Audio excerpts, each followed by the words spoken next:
Hello, can you see? Yes, yeah, we can see. And now it's full size. Can you also see yourself, or do you So see only the presentation? Because I can see Steve here. yeah, we can see you down in the bottom row, and but in the sort of big thing, we just see your slides. Uh, and I'll shut myself Right. off in just a sec. My volume also.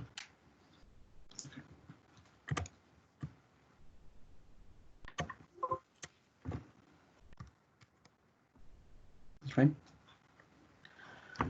Okay. Thank you everyone for being here.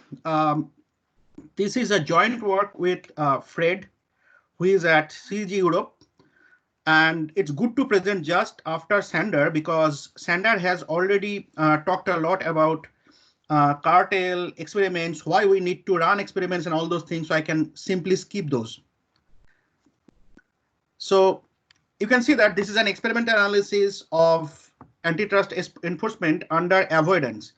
Now, this idea of avoidance, especially avoidance of a punishment or fine, is not really new. If you look at this quote from Cesare Beccaria from 1764, he talks about the worse the ill that confronts them, the more men are driven to evade it. The very savagery of a punishment has this effect. And to avoid the penalty for the one crime they have committed, men commit other crime. So essentially, we are trying to, in specific to antitrust enforcement, we are trying to find out if and when firms spend effort to avoid punishment, then what happens? Essentially, that's what we are doing in this whole paper. And in specific, we are looking at price fixing cartels, which are illegal. So we know that those are illegal, and there's a whole area of literature on those. But we also know that firms who infringe competition law, not necessarily doing cartel, but specifically for cartel, they try to do many different kind of activities, those are called avoided activities, to reduce the potential punishment from the antitrust authorities. So one of the example can be destroying or covering up evidences. Okay, and I'll give you a specific example of that. So this is a quite well-known case of power cable investigation by the European Commission from 2014. Overall, I think there are 15 power cable companies across Europe, US, Japan, Korea, and so on. And they were overall total, they were fined 300 million euros for this cartel. One particular firm, Nexan, they did the following. I am quoting it from the European Commission report. The participants were also taking precautions not to be found in possession of anti-competitive documents. By using its forensic IT technologies, the Commission was able to recover several thousand documents that had been deleted by an employee of Nexcans. Most of these documents were closely linked to the illegal cartel activities and relevant for the Commission's investigation. So essentially, what Nixon was doing is to avoid this punishment. So that was, as I said, destroying or covering up evidences. But that's not the only thing they do. They also consult antitrust experts like Sander, such that they can avoid those fines. Um, they also lobby the policymaker for favorable guidelines. And interestingly, sometimes when they get caught, they restructure their whole internal finance to qualify for inability to pay. So these are all avoidance activities for the illegal job they do. Now, problem is it's not very clear all the standard results we know about collision and what happens when you impose fine and all this. What happens when these kind of avoidance activities are there? One very prominent paper is by Malik. It's in RAND. And there are a few haphazard paper, one or two after that, but it's not deeply investigated much. And you can understand why, because anyway, collusive activities are not easy to get data from the field. And if you have evidence on top of that, it's really hard to get. So there are not many investigations are there on that. But what we do know is activities have serious implications. First, as can be like totally understandable that it will reduce the level of deterrence. If the current laws supposed to stop the deterrence at this level, with average activities, it will go up even more, right? And of course, those are costly to firms. To hire some expert to delete all those files and all those things, all are costly to firms. And not necessarily only for firms, it's also costly socially. But there is a whole area of case law literature on that. There has been little discussion on literature antitrust, especially on economics. So what we do not know are the following: how the possibility of avoidance expenditure affect the choice to participate and engage in a cartel. We don't know that yet. What is the market outcome and how leniency can interact with that? So for people who do not know what leniency is, it's a policy that is introduced very successfully to stop cartels. This policy essentially says that if any of the cartel member who did this illegal cartel and made those profit, they come to the commission and say that, okay, we have done it, and then provide evidence for that, then that they will be waived, either full or partial of the fine will be waived for those people. All other people will have to pay a huge amount of fine. So the leniency had been very successful and it's very specific to markets.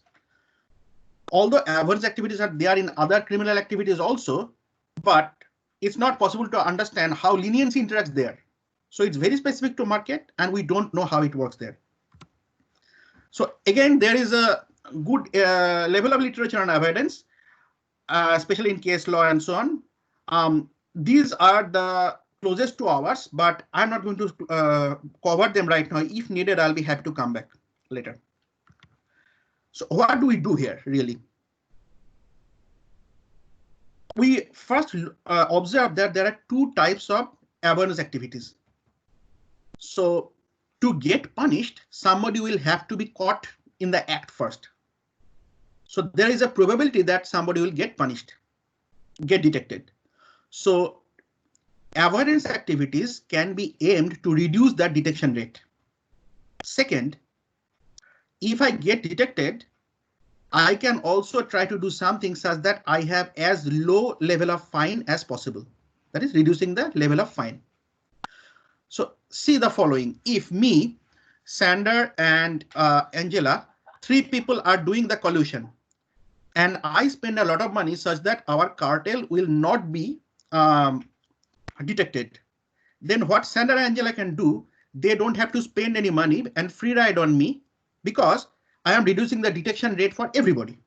So it has a complicated free riding issue, public good kind of issue. We are not concentrating on that in this paper. That's another paper.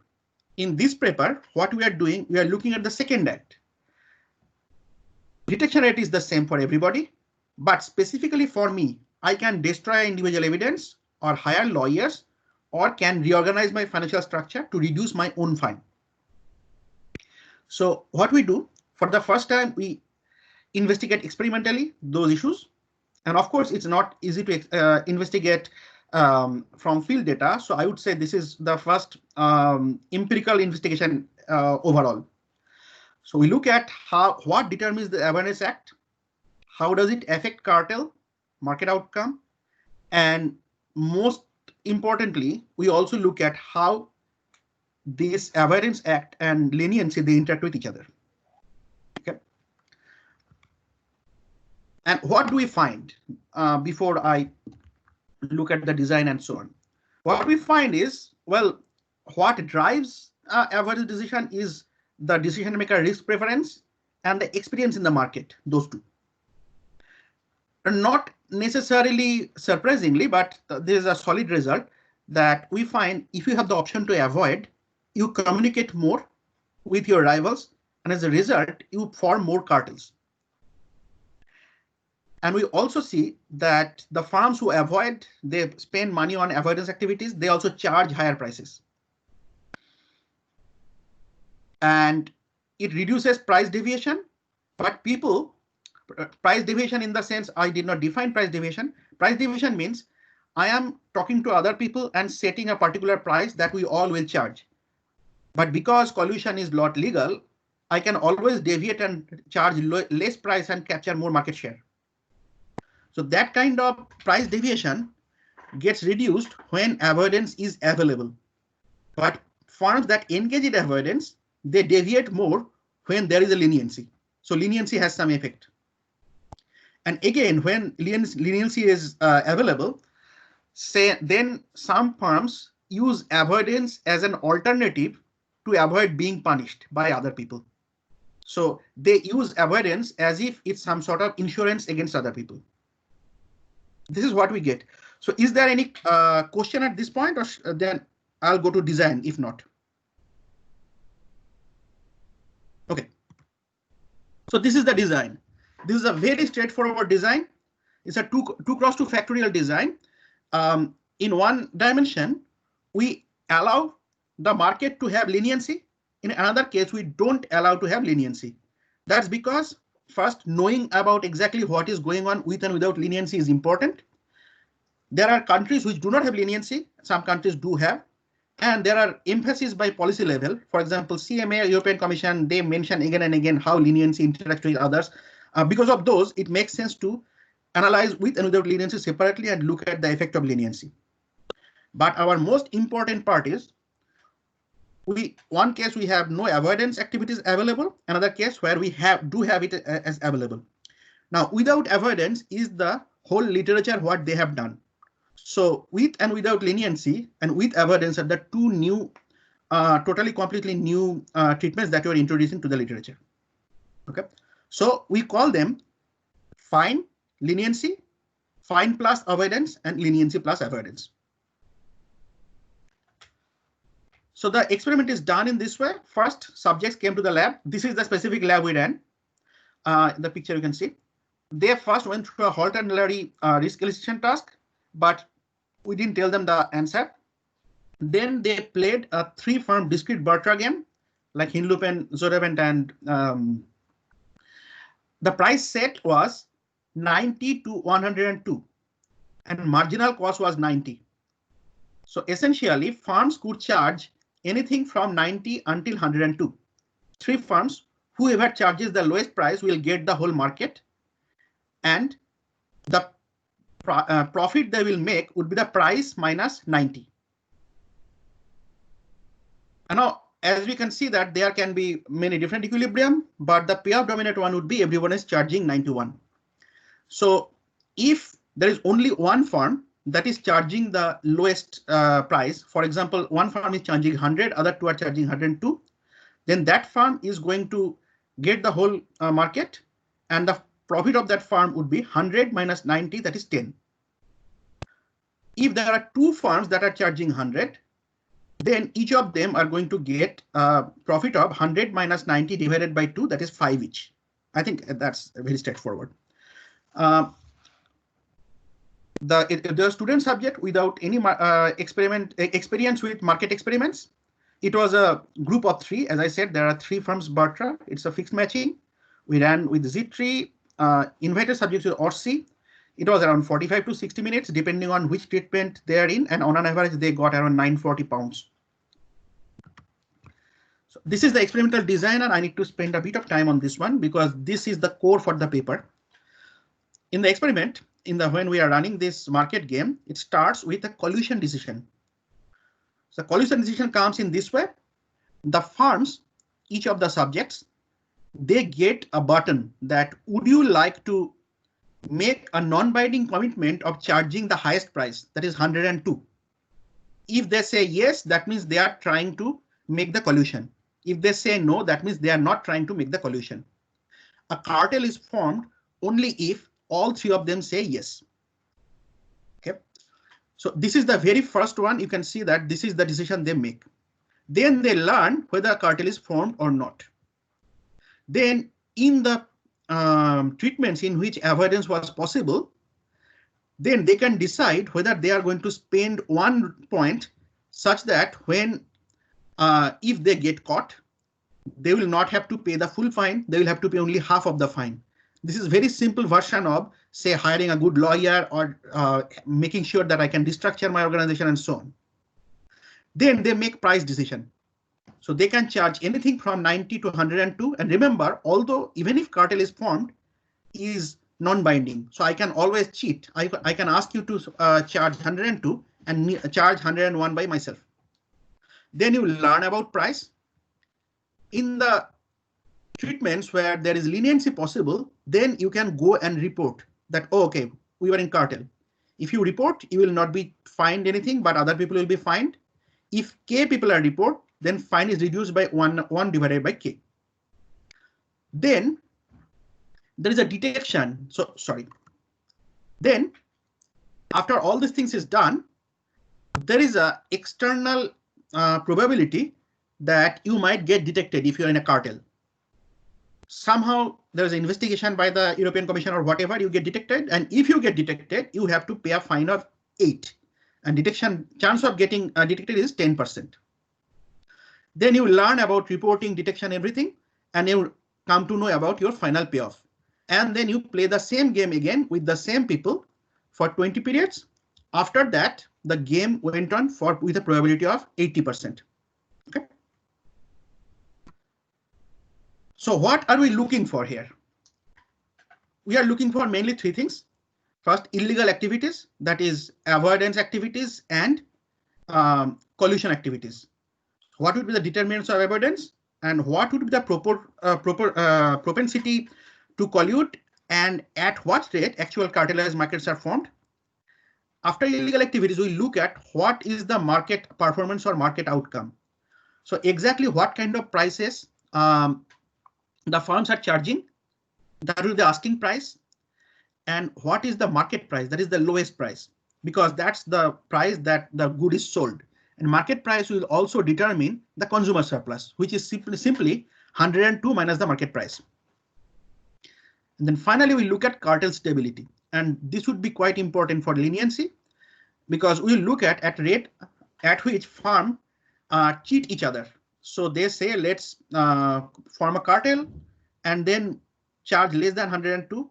And also when leniency is available, how many times they report each other. Okay. So let's look at first the illegal activities. So this is what we find. So this is the percentage of firm that are using these avoidance activities and facing a reduced fine.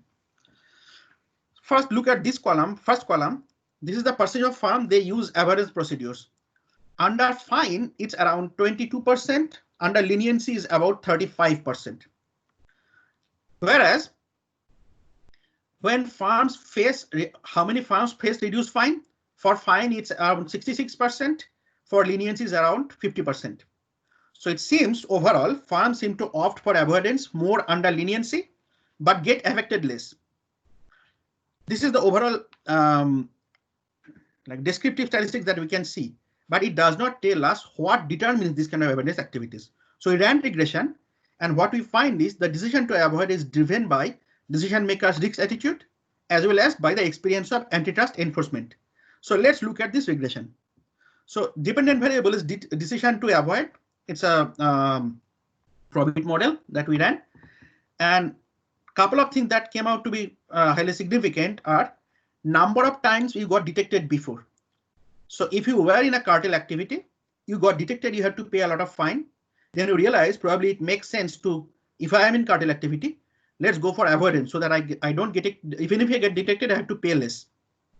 And second, this is the risk elicitation task. We see if people have taken more risky choices in this elicitation task, they are less likely to spend money on avoidance. It's quite understandable. If you are risk averse, probably you are buying avoidance just as an insurance. That's what we find. But this is new. Second, we look at propensity to collude. In the left side, we have the left side column, we have the treatment without avoidance, and right we have with avoidance. We see that with fine without avoidance, 50% of the firms try to collude. It's not that actual collusion was made. 50% of the firm try to collude. It jumps up to 57% when avoidance was available. For leniency also close to 54. For leniency, it close to 54 becomes like 52. So if we did run non-parametric test and leniency did not turn out to be significant. But for fine, what we find, given that no leniency program exists, the willingness to collude is significantly higher if firms are able to avoid. So we do see a difference when leniency is available and when it is not.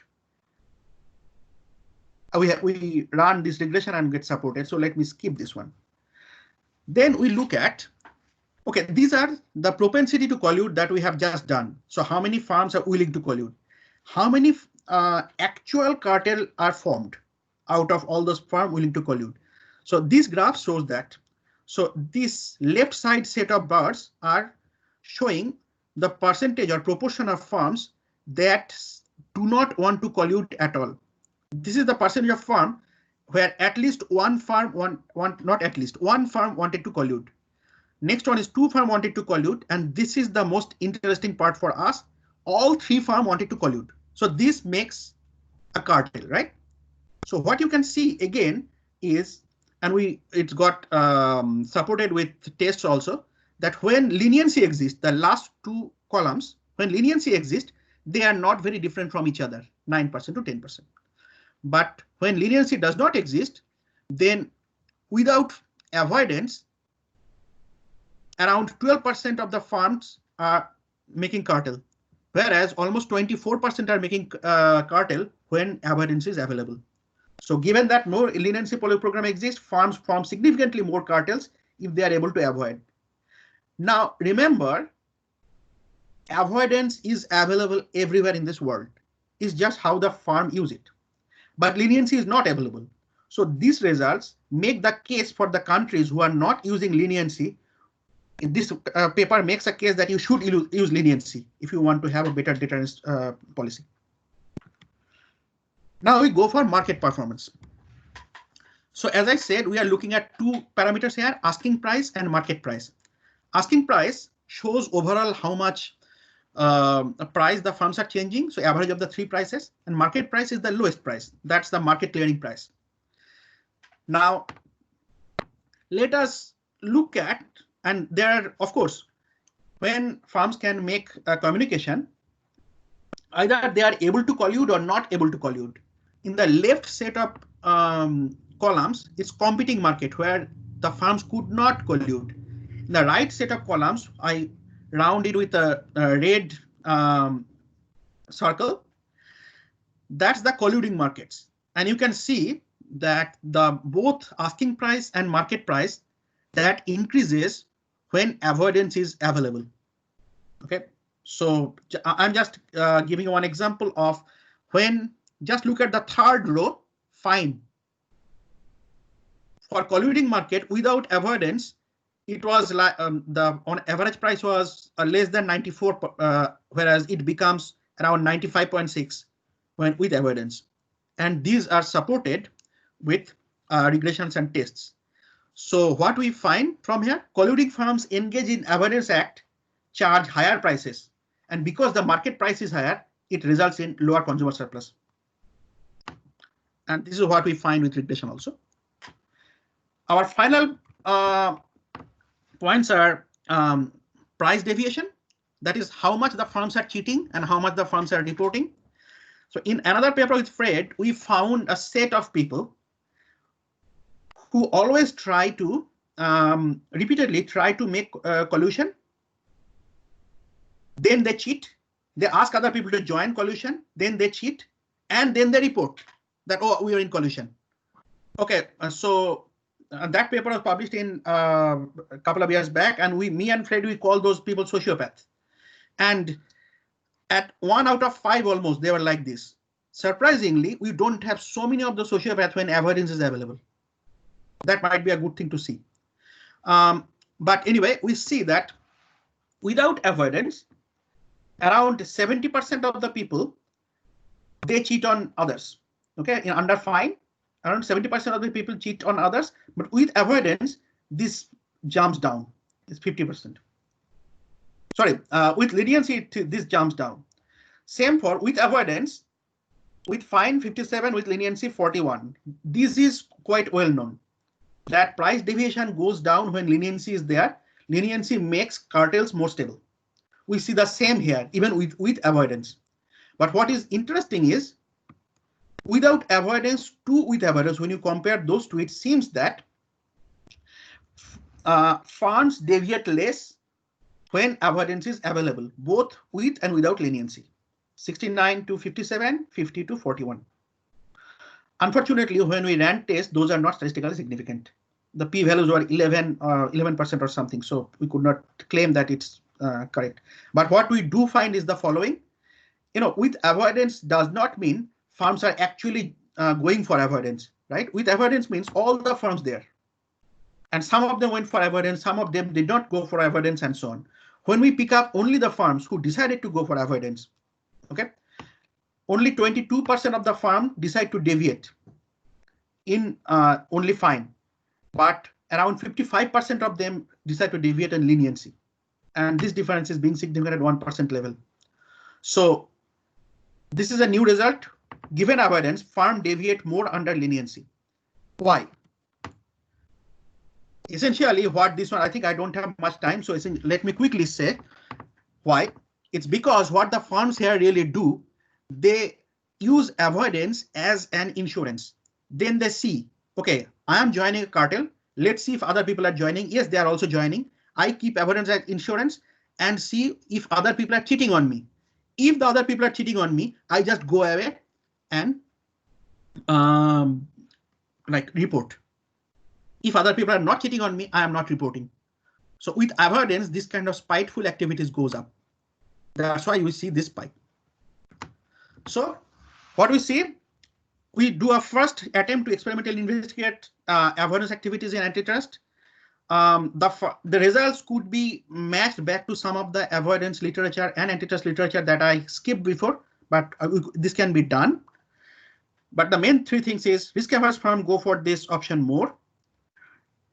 Firms collude more, charge high prices with avoidance. At the same time, it makes some firms more stable in the cartel because they use it as insurance and spiteful activities. Well, many different things can be done as we are doing one of those. The other way of avoidance would be to reduce data probability. Those things can be done, but I'll leave it for you if you have any question. This is something that you want to avoid. So this is the last page. Okay.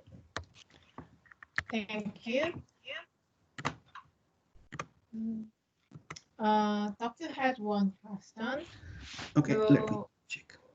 He asked why the British variable is significant in one of your. I think he's asking about cartel formulation.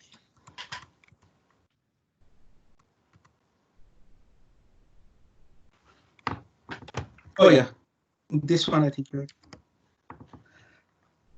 Yeah, this one, right? So I stopped my speaker. Did you do that too? Okay. Yeah, so in one particular regression, if the person was British or not, that turned out to be significant. In fine, but not in leniency, we drop that variable. Still, all the results remain same, but marginally changes the value, but not the significance or the sign. We don't know why suddenly British variable becomes significant there, but what the important thing is, it does not matter. If we keep it or drop it, our results remain same.